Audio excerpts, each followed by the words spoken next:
नमस्कार, यो एभिन्यूज खबरको सङ्केत हो। तपाईँ अहिले एभिन्यूज यार्ड 2 मा हुनुहुन्छ। म सुभाष नेपाल। प्रारम्भमा मूल खबर। सिराहाको लाहानी स्थित मालपोत कार्यालयमा बम विस्फोट, 6 जना घाइते, 2 जनाको अवस्था गम्भीर।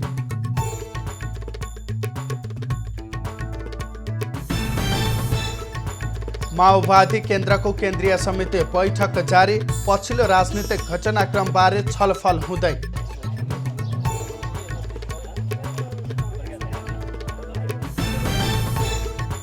प्रधानमन्त्री ओलीद्वारा सडक निर्माण तथा सुधार कार्यक्रमको शुभारम्भ, एकैपटक 283 वटा स्थानीय तहका केन्द्रमा पक्की सडक पुग्ने। 1.5 महिनाको बीचमा नेपालमा 15 लाखले लगाए कोरोना विरुद्धको खोप पाउनेको सङ्ख्या 5%।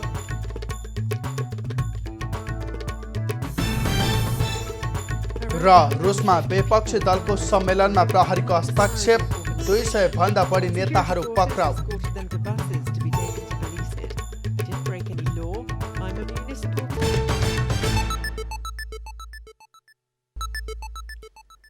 अब खबरको सिलसिला प्रारम्भ गरौँ। सिराहामा बम विस्फोट सम्बन्धी प्रसङ्गबाट। सिराहाको लाहानी स्थित मालपोत कार्यालयमा आज बम विस्फोट भएको छ। लाहान बजारमा रहेको मालपोत कार्यालयमा आज करिब 12:40 बजेको समयमा बम विस्फोट भएको हो। बम विस्फोटमा परि कम्तीमा 6 जना घाइते भएका छन्। घाइतेमध्ये 2 जनाको अवस्था गम्भीर रहेको स्थानीयले जानकारी दिएका छन्। जिल्ला प्रहरी कार्यालय सिराहाका प्रवक्ता डिएसपी शालिग्राम शर्माका अनुसार लाहान बजारमा रहेको मालपोत कार्यालयमा आज दिउँसो 12:40 बजेको समयमा बम विस्फोट भएको हो। घटनास्थलमा सुरक्षाकर्मीको टोली पुगेर घाइतेको उद्धार गरेको छ।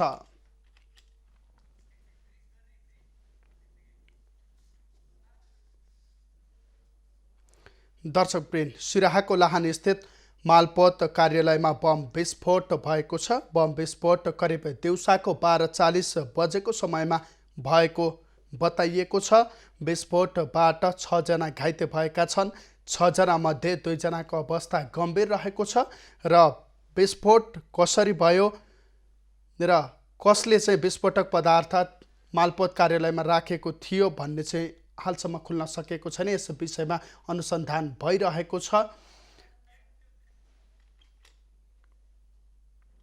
प्रधानमन्त्री केपी ओलीले प्रादेशिक एवं स्थानीय सडक निर्माण तथा सुधार कार्यक्रमको शुभारम्भ गरेका छन्। आइतबार प्रधानमन्त्री निवास बालुवाटारमा आयोजित विशेष समारोहका बीच प्रधानमन्त्री ओलीले एकैपटक 283 वटा स्थानीय तहका केन्द्र जोड्ने पक्की सडक निर्माणको शुभारम्भ गरेका हुन्। प्रादेशिक राजधानीसँग सडक सञ्जालले नजोडिएका 283 स्थानीय तहलाई आगामी 5 वर्षभित्र जोड्ने गरी उक्त कार्यक्रमको शुभारम्भ गरिएको हो। कार्यक्रममा प्रधानमन्त्री ओलीले नेपालले अब विकासको गतिलाई तीव्र रूपमा अघि बढाएको र यो भौतिक विकासको माध्यमबाट सामाजिक विकास पनि सँगै हुने बताएका छन्। प्रधानमन्त्री ओलीले सडक निर्माणमा प्राविधिक र व्यावहारिक पक्षलाई सँगसँगै ध्यान दिन आग्रह गरे।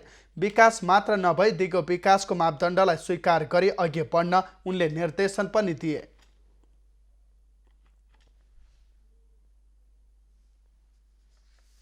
हाम्रो देश विकसित नहुने अविकसित हुने देश होइन। हामी सिफारिस भइसकेका छौँ विकासशील देशमा ग्रेजुएसनका लागि। अब ती लक्ष्यहरू हामीले 5 वर्षभित्र हामी सिफारिस त भइसक्यौँ। 5 वर्षभित्र अब हामीले लगभग दिगो विकास लक्ष्यका जुन प्यारामिटर्स छन्, मापदण्डहरू छन्, ती मापदण्डहरूलाई 2030 सम्म पर्खिरहनु पर्ने आवश्यकता छैन। त्योभन्दा अगाडि पुरा गर्न सक्छौँ, किनभने हामीमा त्यो पुरा गर्ने प्रचुर सम्भावना छ।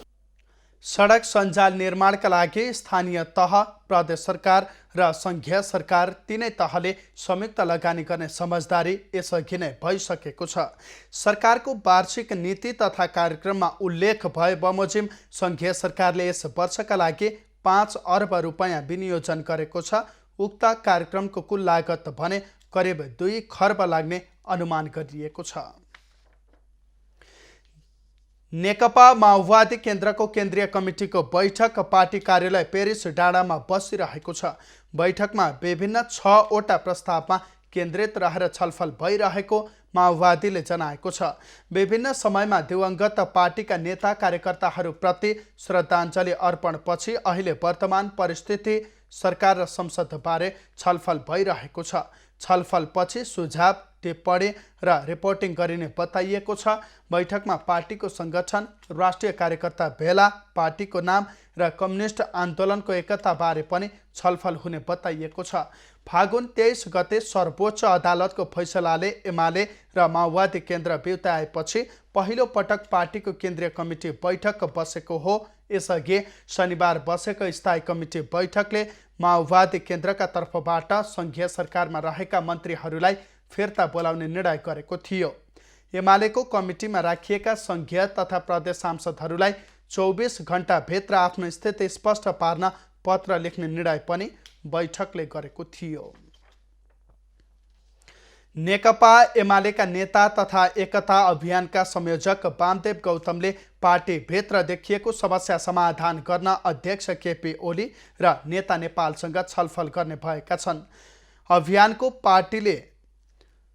बैठकले पार्टीभित्रको समस्या समाधान गर्न अभियान सक्रिय हुने निर्णय गरेको हो। बैठकले पार्टी एकता जोगाउनका लागि दुवै समूहसँग छुट्टा छुट्टै छलफल गर्ने जिम्मेवारी संयोजक गौतमलाई दिएको छ।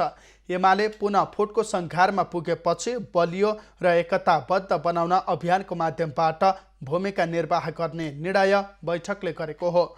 बैठकले एमाले अध्यक्ष केपी ओलीले पार्टीभित्र आफू खुसी गरेको निर्णय विरुद्ध देशव्यापी भण्डाफोर अभियान सञ्चालन गर्ने निर्णय पनि गरेको छ। नेकपामा विभाजन आएसँगै गौतमले छुट्टै एकता अभियान सञ्चालन गर्दै आएका थिए। अदालतको आदेशपछि नेकपा एमाले पुरानै अवस्थामा आउँदा पनि विवाद अन्त्य नभएपछि गौतमले त्यो प्रयासलाई पुनः निरन्तरता दिने भएका हुन्। नेकपा एमाले माधव नेपाल समूहले चैत्र 4 र 5 गते राष्ट्रिय कार्यकर्ता भेला गर्ने भएको छ।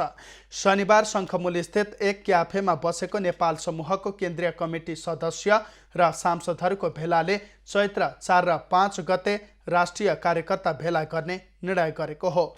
शनिबारको भेलाले प्रधानमन्त्री ओलीले नेकपा एमालेलाई फुटाउने गरे शुक्रबार जिम्मेवारी हेरफेर सम्बन्धी निर्णय गरिएको भन्दै त्यसलाई अस्वीकार गर्ने निर्णय पनि गरेको छ।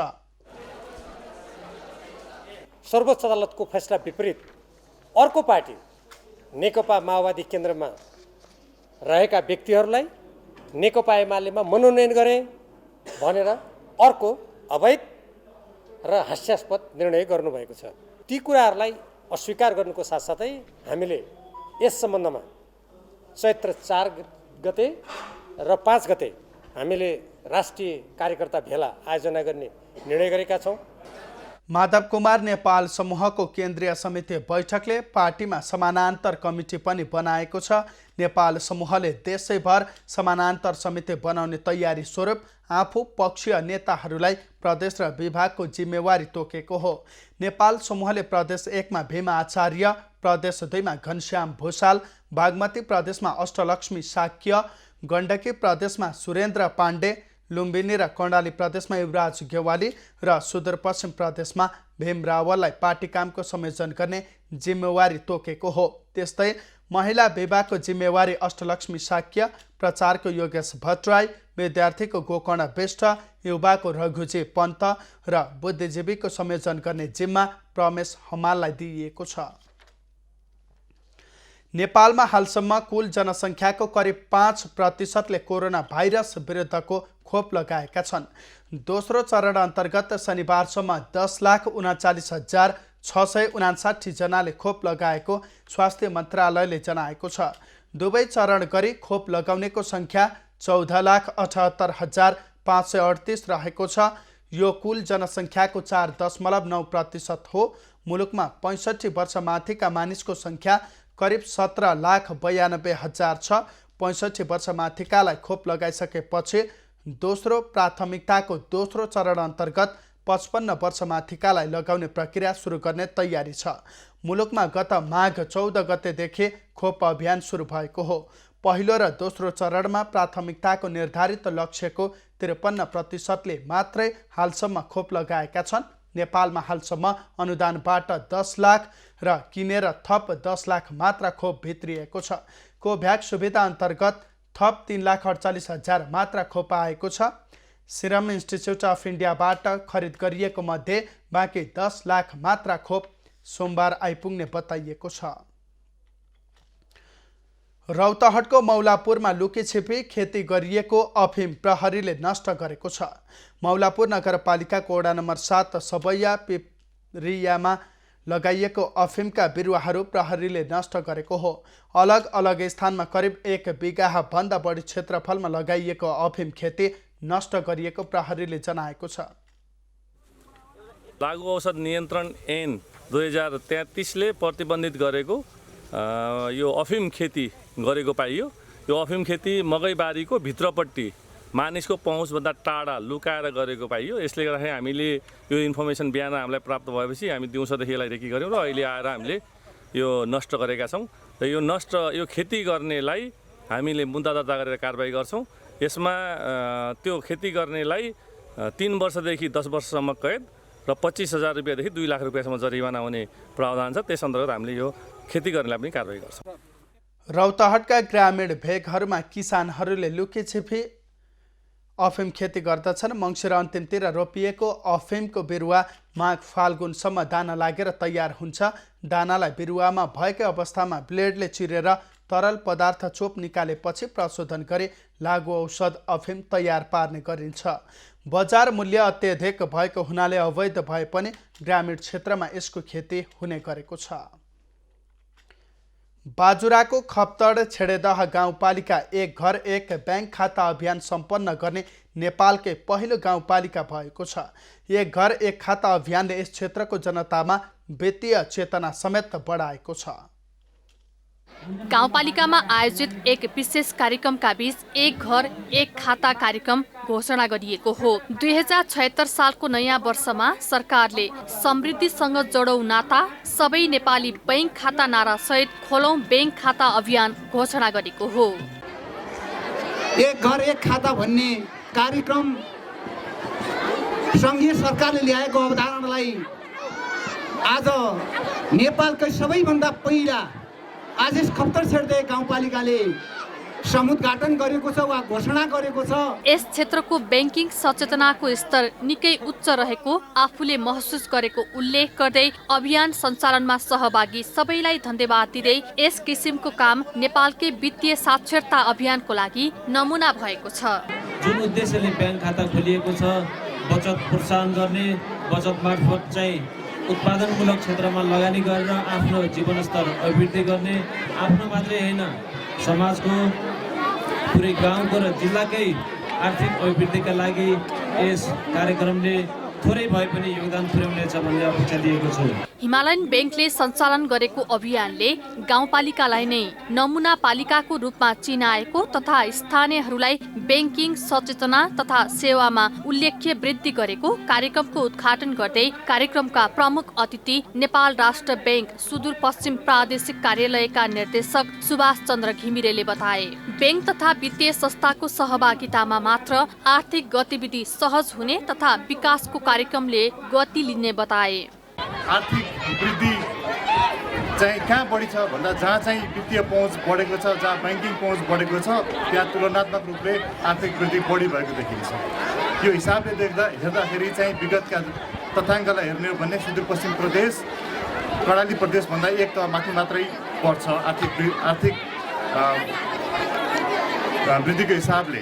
कार्यक्रममा सभापति एवं गाउँपालिकाका अध्यक्ष नरबहादुर रावतले नेपालमा बैंकिङ सेवाको सुरुवात भएको 86 वर्ष पश्चात भए पनि मानव विकास सूचकाङ्कको अन्तिम स्थानमा रहेको जिल्लाको स्थानीय निकायले नै वित्तीय साक्षरता अभियानमा नमुनाको रूपमा उदाएकोमा खुसी व्यक्त गरे। सबै घरले खाताहरू सञ्चालन गरिसकेपछि आज हामी यो घोषणा कार्यक्रममा सहभागी भई समापनको मोडमा छु। देश विकास र समृद्धिको लागि बैंकिङ प्रणालीको विकास हुनु अपरिहार्य छ। मुलुक संहितामा प्रवेश गरेसँगै सम्पूर्ण बैङ्कहरू नेपालमा भएका बैङ्कहरू स्थानीय तहमा गाउँ गाउँमा पुगेका छन्। गाउँपालिकामा 3234 घरधुरी रहेको छ। सबै परिवारको 1 जना भन्दा बढीको ब्याङ्कमा खाता रहेको छ। 22135 जनसङ्ख्या रहेको गाउँपालिकामा करिब 1 वर्षको अवधिमा ब्याङ्कले एक घर एक खाता अभियान अन्तर्गत 9476 खाता खोली सञ्चालनमा ल्याएको छ। बाजुराबाट लक्ष्मीराज पाध्यायको रिपोर्ट। खबरको सिलसिला अझै जारी छ, हामीसँगै रहनुहोला। अब बाँकी खबर।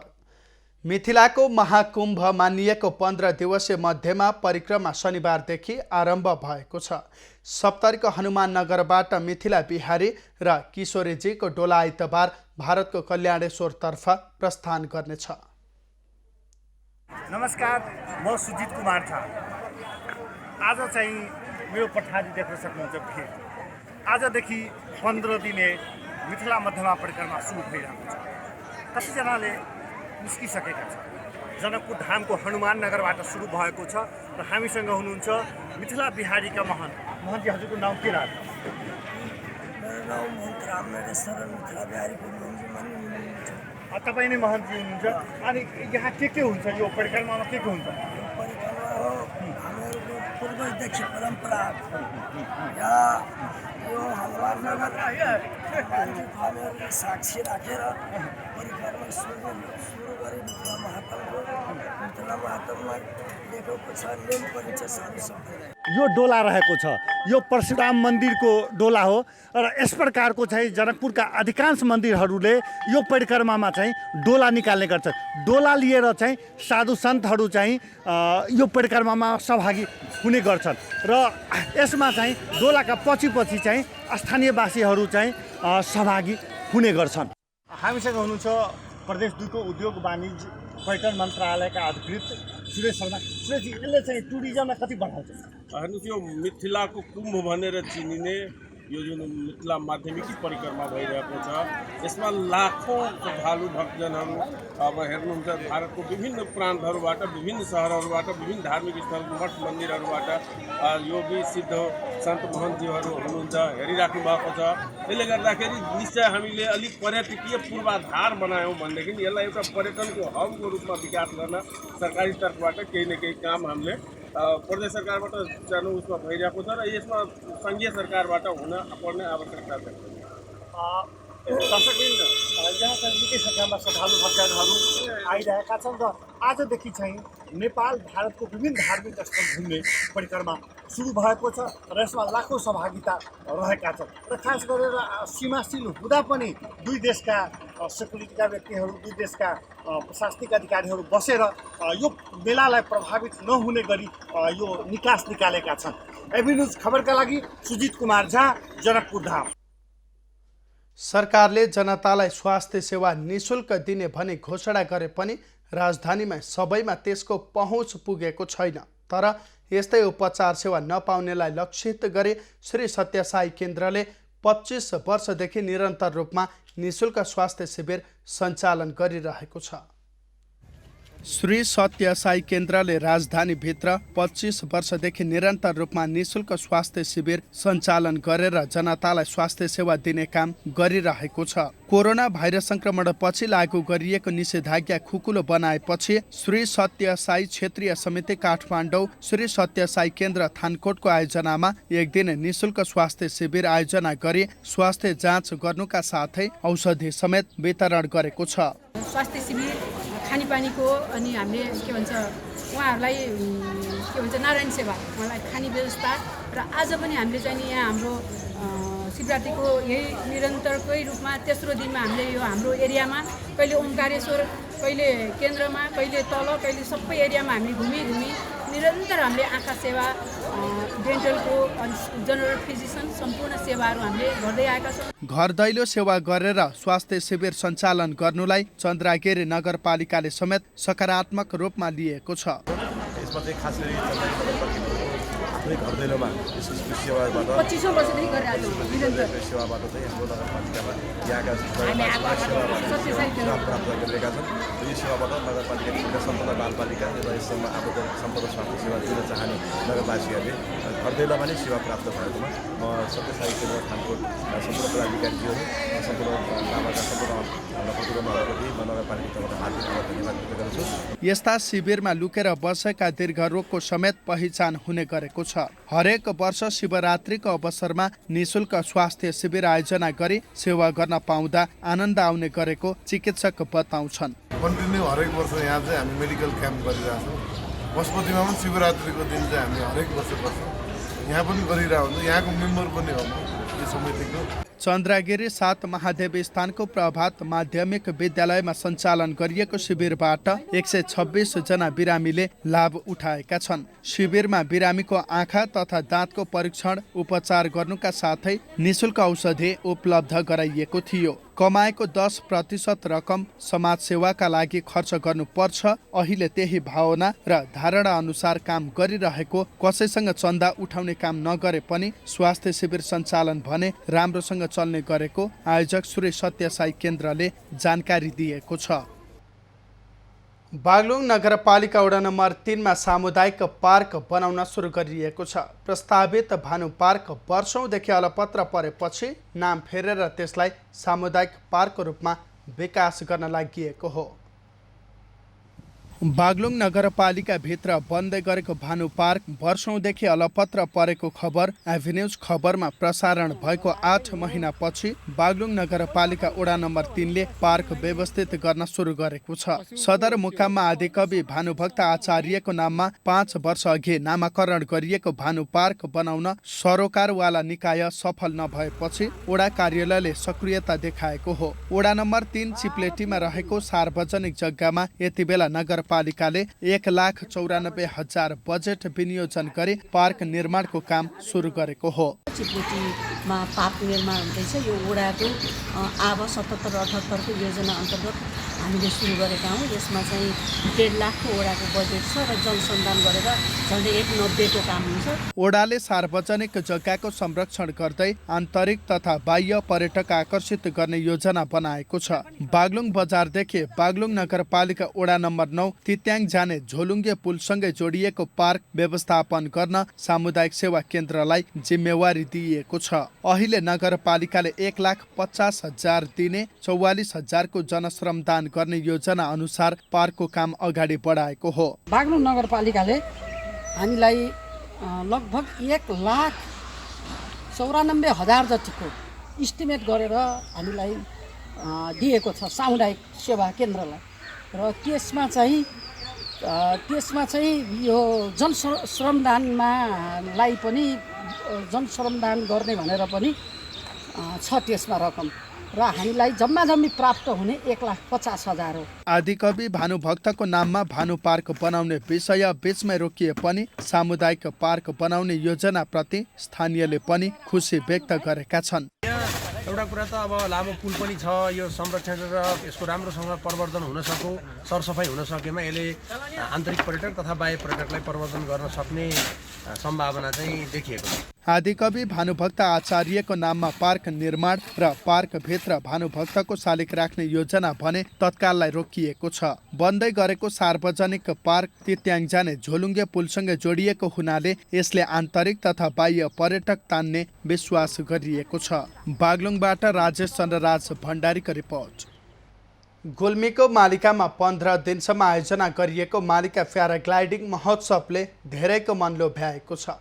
महोत्सवले मालिका व्यावसायिक प्याराग्लाइडिङको हिसाबले पोखराको विकल्प बन्न सक्ने देखिएको छ। गुल्मीको मालिका गाउँपालिकामा 15 दिनसम्म आयोजना गरिएको मालिका प्याराग्लाइडिङ महोत्सवले सबैको मन लोभ्याएको छ। मनमा रहर भए पनि त्यही मनभित्रबाट निस्केको डरका कारण धेरैजनाले गाउँमै आएको अवसर गुमाउनु परेको भन्दै पछुतो मानेका छन्। मालिका गाउँपालिकाले पर्यटन विकास र पर्यटकीय गन्तव्यहरूको खोजीमा टेवा पुर्याउने उद्देश्यले अर्खाबाङ र सिमलटारी बजार व्यवस्थापन समितिको संयुक्त आयोजनामा मालिका प्याराग्लाइडिङ महोत्सव आयोजना गरेको हो। 15 दिनसम्म सञ्चालन भएको महोत्सवमा 86 उडान गरिएको थियो। मालिका गाउँपालिकाले यहाँ चाहिँ यस्तो सम्भावना छ है भनेर देखाउने काम गरेको छ र यी सम्भावनाहरूको भरपूर उपयोग गर्ने काम यहाँका लगानीकर्ताहरू, जिल्लाका लगानीकर्ताहरू र जिल्ला बाहिरका लगानीकर्ताहरूको पनि दायित्व रहेको हुनाले आगामी दिनमा यस क्षेत्रमा पर्याप्त लगानी गरेर प्याराग्लाइडिङलाई प्रवर्धन गर्न सकेको खण्डमा मालिका गाउँपालिकाको मात्र होइन गुल्मी जिल्लाकै पर्यटकीय सम्भावना चाहिँ उजागर हुने मैले महसुस गरेको छु। गत मङ्सिर अन्तिम साता स्काइलाइन प्याराग्लाइडिङ पोखराको टोली मार्फत मालिका गाउँपालिकाको आयोजनामा स्थानीय देउराली डाँडाबाट प्याराग्लाइडिङको सफल परीक्षण गरिएको थियो। स्काइलाइन प्याराग्लाइडिङ पोखराका सञ्चालक तथा पाइलट भुवन गाहले मालिका व्यावसायिक प्याराग्लाइडिङको हिसाबले पोखराको विकल्प बन्न सक्ने बताएका छन्। अब यहाँका निजी क्षेत्रसँग, निजी उद्यमीसँगको सहकार्यमा हामीले यहाँ मालिका गाउँपालिकामा चाहिँ व्यावसायिक ढङ्गले प्याराग्लाइडिङको निम्ति यहाँको आन्तरिक तथा बाह्य पर्यटनको निम्ति पर्याप्त प्रचुर सम्भावना भएको यो ठाउँलाई विकास गर्नको लागि हामीले त्यो खालको वातावरण सिर्जना गर्छौँ र स्थानीय सरकार जसले चाहिँ यो कार्यक्रम इनिसिएसन लिएर अगाडि बढ्छ, नेतृत्व गरेर अगाडि बढ्छ, त्यसको निम्ति स्थानीय सरकार तपाईँहरूको पछाडि छ। भौगोलिक दृष्टिकोणले मालिका गाउँपालिका विकट जस्तो भए पनि त्यही विकटलाई निकट बनाउने लिगलिगे दौडमा गाउँपालिका यति बेला बिस्तारै अघि बढिरहेको छ। पर्यटकीय क्षेत्रमा हिसाबले पर्यटनको प्रचुर सम्भावनाहरू रहेको मालिका गाउँपालिकालाई आन्तरिक तथा बाह्य पर्यटकको रोजाइमा पार्नका लागि गाउँपालिकाले पनि पर्यटकीय क्षेत्रको विकासमा जोड दिँदै आएको छ। उड्नको लागि तपाईँको एकदमै राम्रो लामो फ्लाइट गर्नको लागि सर व्यावसायिक भन्दा पनि अझ तपाईँको सोलोको लागि एउटा स्पोर्ट्स हुन्छ सर। हाम्रो सोलो पाइलटको लागि चाहिँ एकदमै राम्रो छ सर। विदेशी पाइलटहरूलाई पनि हामीले यहाँ चाहिँ भित्रमा सक्यौँ भने यो गुल्मी जिल्ला एकदमै सर यो प्याराग्लाइडिङको पोखरा पछिको अल्टरनेटिभ हुन सक्छ सर। मैले चाहिँ त्यो देखेको छु। प्याराग्लाइडिङको हिसाबले एउटा व्यावसायिक हब बन्न सक्ने देखिएपछि गाउँपालिकाले पनि थप सहयोग र निरन्तरताको लागि पहल गर्ने जनाएको छ। बाह्य पर्यटकहरूले लामो दूरीमा प्याराग्लाइडिङ गर्न मन पराउने भएका कारण मालिका गाउँपालिका प्याराग्लाइडिङको लागि उपयुक्त गन्तव्य हुन सक्ने देखिएको छ। जनार्दन घिमिरे, गुल्मी। अछाम बहुमुखी क्याम्पसको गुणस्तर सुनिश्चितता प्रत्यायन QAA प्राप्तिका लागि विश्वविद्यालय अनुदान आयोगको टोलीले प्रतिवेदन बुझाएको छ। टोलीले सरोकारवालासँग अन्तर्क्रिया गरी भएका प्रयास र थप सुधार गर्नुपर्ने कार्यका बारेमा प्रतिवेदन तयार पारेको हो। QAA मान्यता प्राप्त गरेमा विश्वविद्यालयले अनुदान लगायतका सुविधा उपलब्ध गराउनेछ। भौतिक रूपमा राम्रो विकास गरेको हामीले पायौँ र यसको पठन पाठनमा हामीले पठन पाठन पनि हेऱ्यौँ र हेर्दाखेरि यहाँको पठन पाठन पनि राम्रो देखियो र मोडर्न टेक्नोलोजीको युज पनि यहाँहरूले गरिरहेको देखियो र यहाँको सबैभन्दा राम्रो पक्ष कम्युनिटी सहयोग र यहाँको यो जुन सरकारी निकायहरू जस्तै नगरपालिका यहाँबाट चाहिँ ठुलो सहयोग प्रदान भएको। यो अछाम बहुमुखी क्याम्पस चाहिँ प्रोसेस वाइजको रूपमा भन्नुपर्दा यो QA को प्रोसेसमा छ। अहिले चाहिँ अब प्री भिजिट क्रममा छ। हाम्रो प्रोसेसको रूपमा भन्नुपर्दा चाहिँ यो अब उहाँहरूलाई चाहिँ हामीले रिपोर्ट दिएका छौँ। त्यो रिपोर्ट पछि चाहिँ यो रिकमेन्डेसन्सहरूलाई चाहिँ फुलफिल गरेर उहाँहरूले हामीलाई रेस्पोन्स बुझाउनुहुन्छ। त्यो रेस्पोन्स को आधारमा चाहिँ उहाँहरूको फाइनल भिजिट चाहिँ हुनेछ। क्याम्पसले प्रतिवेदनले औल्याएका सुझावहरूलाई कार्यान्वयन गर्ने प्रतिबद्धता जनाएको छ। विगतमा विभिन्न समस्याका बावजुद क्याम्पसको भौतिक अवस्थामा सुधार भएको छ। अध्ययनमा हामीले यसलाई लिन सकेन भने यसको मर्यादा, यसको जुन परिचय पहिचान छ हाम्रा उत्पादित जनशक्तिको पनि त्यो अलिकति त्यतिको भ्यालु हुँदो रहेनछ, त्यतिको मर्यादा हुँदो रहेन। त्यसो भएको हुनाले यो QA जसरी पनि प्राप्त गर्नुपर्छ भनेर हामीले 72 सालदेखि नै हामी प्रयासरत छौँ। हाम्रो अछाम बहुमुखी क्याम्पस अहिले यो QA को प्रोसेसमा छ र यो QA को प्रोसेस अन्तर्गत प्री एसेसमेन्ट भिजिट भइरहेको छ। आज लगभग त्यो कार्यक्रम समापन भएको छ।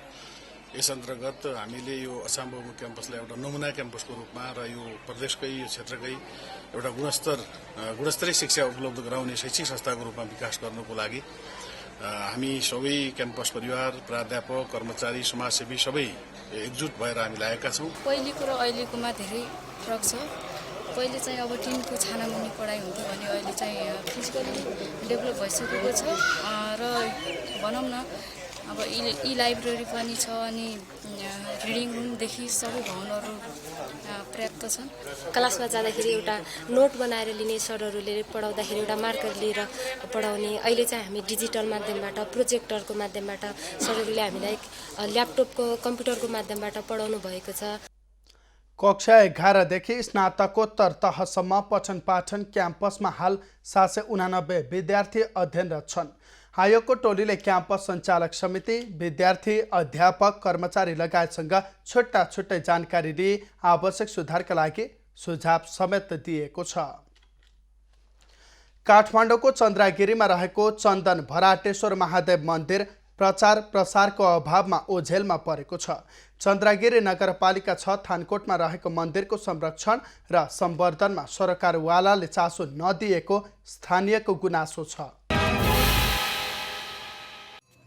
प्रसिद्ध चन्दन भराटेश्वर महादेवको मन्दिर राजधानीकै मुटुमा भइकन पनि धार्मिक पर्यटकको आगमन भने उत्साहजनक रूपमा हुन सकेको छैन। करिब 6 रोपनी जग्गामा मन्दिरको विभिन्न धार्मिक संरचना निर्माण गरिएको छ। धार्मिक पुराणका अनुसार भगवान शिवको 64वटा शिवलिङ्ग मध्ये 50औं ज्योतिर्लिङ्ग मानिने चन्दन भराटेश्वर शिवलिङ्ग पर्ने गरे पनि यसको राम्रोसँग प्रचार प्रसार नहुनुको साथै गुठी संस्था स्थानीय तहको समेत नजर पर्न नसक्दा ओछेलमा परेको स्थानीयको गुनासो छ। प्रचार प्रसारको कमी र स्थानीय निकाय र सरकारको नजर अलिक कम परेको कारणले जति हुनु पर्थ्यो त्यो अलिक कमै जस्तो मलाई लाग्छ। हिन्दू धर्मावलम्बीले मनाउने चाड पर्व श्रावण महिनाको सोमबार शिवरात्रि लगायतमा मात्र मन्दिरमा बढी चहल पहल हुने गरेको छ। मन्दिरमा नियमित रूपमा नित्य पूजा हुनुका साथै 7 जना बटुक आवासीय रूपमा बस्दै आएका छन्। राजधानी बाहिरदेखि आएर संस्कृत शिक्षा दरबार हाई स्कुलमा अध्ययनरत बटुकहरू बिहान बेलुका भने गुरुकुल शिक्षा अनुसार पढ्ने गरेको विद्यार्थीहरू बताउँछन्। हामी अहिले यहाँ चन्दन भराटेश्वर मन्दिरमा बस्छौँ र हामी बस्न खानादेखि लिएर सारा काम यहीँ हामीलाई आश्रमले बेहोरेको छ। यहीँ बस्छौँ र पढ्नको लागि भने हामी यहाँ दरबार हाई स्कुलमा जाने गर्छौँ। अहिले मन्दिर सहयोगीहरूको सहयोगमा चलिरहेको छ। सरकार र स्थानीय तहबाट कुनै खालको सहयोग भएको छैन। गुरुकुल शिक्षा कम हुँदै आधुनिक शिक्षा पढ्ने बढ्दै गएकाले वैदिक मूल्य र मान्यता नै हराउने चिन्ता मन्दिर व्यवस्थापन समितिको छ। यहाँ पढाउने चाहिँ हामी बालिकीमा पठाउँछौँ या हाई स्कुलमा पठाउँछौँ, दरबार स्कुलमा। यहाँ चाहिँ खाने र बस्ने र बिहान रुद्री पढ्ने, बेलुका आरती गर्ने यो विद्यार्थीहरूको यति जिम्मेवारी छ अहिले चाहिँ। कला र संस्कृतिको ध्वनि मन्दिरै मन्दिरको जिल्ला भनेर समेत परिचित काठमाडौँकै मन्दिरको यस्तो अवस्था हुनु दुःखद हो। यसतर्फ सरकारवालाको ध्यान जान जरुरी छ।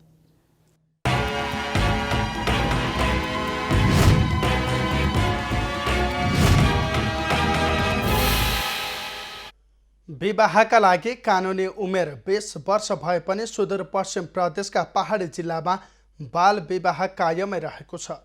रजस्वला हुनु अघि नै छोरीलाई विवाह गरिदिए पुण्य प्राप्त हुने विश्वासमा पहाडी जिल्लामा बाल विवाह हुने गरेको हो।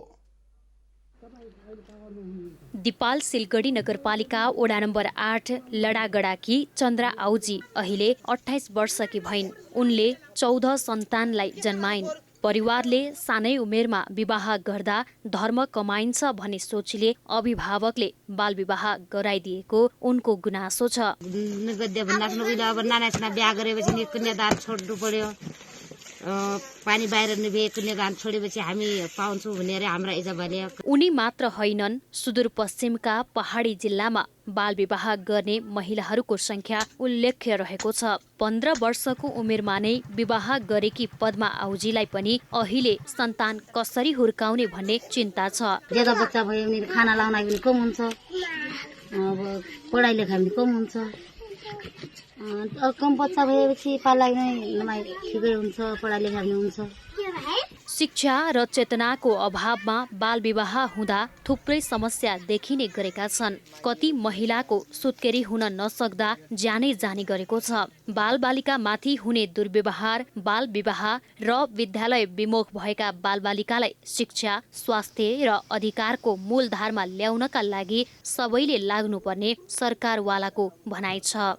यो जो एडोलेसन पिरियड हुन्छ यो त्यो पिरियडलाई कसरी उहाँहरूलाई जनचेतनामूलक कार्यक्रमहरू विद्यालय स्तरमा कम्युनिटी स्तरमा सञ्चालन गरेर कसरी लाग्न सकिन्छ यतातिर ध्यान दिनु अहिलेको आवश्यकता हो। भौगोलिक अवस्था, गरिबी, शिक्षाको कमी लगायतको समस्याले बालविवाह हुने अवस्था छ। बालविवाहका कारण पारिवारिक समस्या उत्पन्न हुने, विद्यालय छाड्नुपर्ने, स्वास्थ्यमा समस्या तथा लैङ्गिक हिंसा समेत बढ्ने गरेको छ। बालविवाह रोक्न पहल गरिरहेको स्थानीय तहको भनाइ छ। एउटा वडा मात्र होइन, सबै वडाहरूलाई मुक्त गर्नको लागि हामीले सहजकर्ता अभियान बनाउनु पर्ने हुन्छ, कार्यक्रम अभियान गर्नुपर्ने हुन्छ। त्यहाँका शिक्षक सबै वर्गहरूलाई राखेर यो कार्यान्वयन पक्षको पाटोलाई चाहिँ अगाडि बढाएर जानुपर्ने हुन्छ। कानुनमा विवाहका लागि अभिभावकको मन्जुरीमा भए केटा र केटीको उमेर 18 वर्ष र आफू खुसी अर्थात् कानुनी विवाह गर्ने हो भने 20 वर्ष पुगेको हुनुपर्ने प्रावधान छ। तर यो नियमले डोटीका पहाडी क्षेत्रलाई छुन सकेको छैन। यस वडामा धेरै जसो महिलाहरू, यहाँका छोरीहरू बच्चा जन्माउन नसक्दै अकालमै ज्यान गुमाउनु पर्ने पीडा हुँदाहुँदै पनि अझै पनि बाल विवाहलाई रोक्न सकेको छैन। यहाँका बाल विवाह न्यूनीकरण गर्नका लागि भएका अथवा दर्ता भएका विभिन्न गैर सरकारी तथा सरकारी संस्थाहरूले आफ्नो सक्रियता देखाएको भए तापनि बाल विवाह न्यूनीकरण हुन सकेको छैन। एबी न्युज खबरका लागि तेजु ओली, डोटी। नजिकै स्वास्थ्य केन्द्र नहुँदा उपचारबाट वञ्चित भएकालाई लक्षित गरी अछाममा स्वास्थ्य शिविर आयोजना गरिएको छ। चौरपाटी गाउँपालिकामा आयोजना भएको प्रजनन स्वास्थ्य सम्बन्धी शिविरबाट आङ खस्ने, तल्लो पेट दुख्ने लगायतका समस्या भएका महिला लाभान्वित भएका हुन्।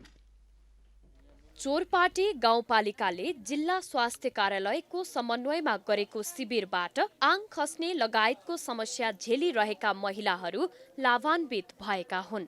सानै उमेरमा विवाह, सुत्केरी अवस्थामा कठिन श्रम गर्ने प्रचलन रहेका कारण आङ खसेका महिलाको संख्या धेरै हुन सक्ने भन्दै गाउँपालिकाले शिविर सञ्चालन गरेको हो। घर छेउमै विशेषज्ञ उपचार सेवा पाएपछि स्थानीय महिलाले पनि खुसी व्यक्त गरेका छन्। आउनु भयो, शिविर बस्नु भयो, दबाई पाउनु भयो। हामीले सबैले सबै बुढापाका केटाकेटी सब नाना तिनीहरूलाई दबाई दिनुभयो, चित्त बुझिनु भयो, शिविर आउनु भयो, राम्रो भयो। सामान्य बिरामी भएर घरमै बसेकाहरूलाई शिविरले निकै राहत पुर्याएको छ। आफूलाई थाहै नभएको स्वास्थ्य समस्या समेत शिविरबाट पहिचान हुनका साथै त्यस बारेमा जानकारी पाएको स्थानीयको भनाइ छ।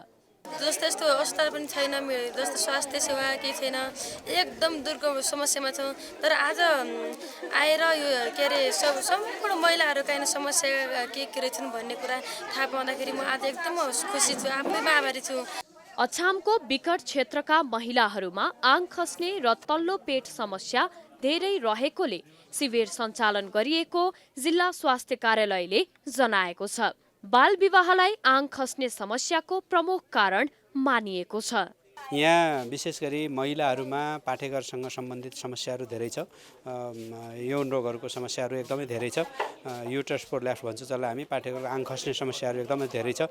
महिलाहरूको तल्लो पेटसँग सम्बन्धित समस्याहरूलाई मध्यनजर गरी हामीले यो स्वास्थ्य शिविर यहाँ आयोजना गरेका हौँ। पाठेघर खसेका महिलाहरूको उपचारका लागि निशुल्क शल्यक्रिया गर्ने घोषणा सरकारले गरे पनि त्यसमा सबैको पहुँच पुगेको छैन, जसका कारण अछाममा विपन्न महिला उपचारका लागि धनगढीसम्म धाउन बाध्य छन्।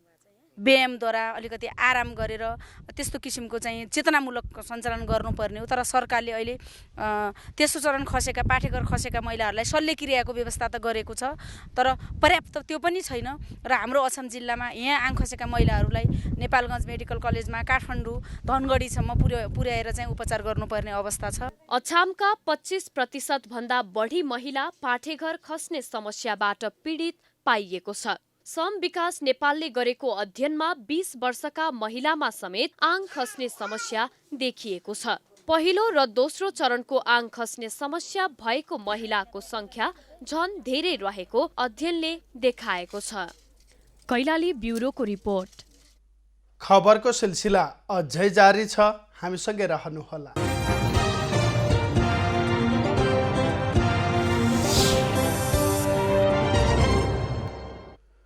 यति बेला देशको पहाडी क्षेत्रमा सामान्य बदली भएको छ भने अन्य स्थानको मौसम सामान्यतया सफा रहेको छ। अपराह्नपछि बागमती प्रदेश र प्रदेश 1 का पहाडी भेगका 1-2 स्थानमा मेघगर्जन र चट्याङसहित हल्का वर्षाको सम्भावना रहेको जल तथा मौसम पूर्वानुमान महाशाखाले जनाएको छ। काठमाडौँ उपत्यकाको आजको अधिकतम तापक्रम 24 डिग्री सेल्सियस र न्यूनतम तापक्रम 11 डिग्री सेल्सियस बीच रहने अनुमान गरिएको छ। आज सूर्योदय बिहान 6:14 भयो भने सूर्यास्त साँझ 6:11 हुनेछ। आज देशभरको मौसम कस्तो रहला त हेरौँ देशका विभिन्न स्थानको अनुमानित मौसमी अवस्था।